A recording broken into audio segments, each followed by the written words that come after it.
Toshkentda lift ichida ona va bola qulflanib qoldi. Спасибо вам большое. Пожалуйста.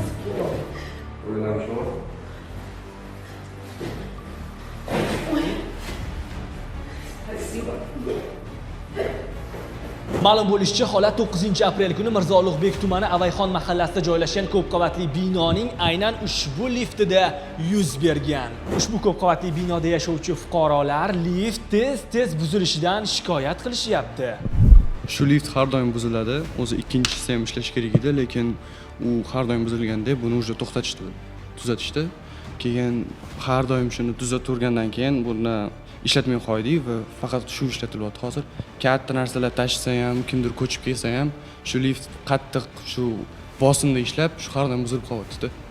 Ichida qulflanib qolganlar, qamalib qolganlar bo'lyaptimi? Da, shunga telefon qilib sразу kelishyapti. Bir haftada har doim shunaqa qamalib buzilib qolishadi. Ko'p qavatli uylarning birida lift ichida fuqarolar qolib ketganligi bo'yicha xabar kelib tushdi.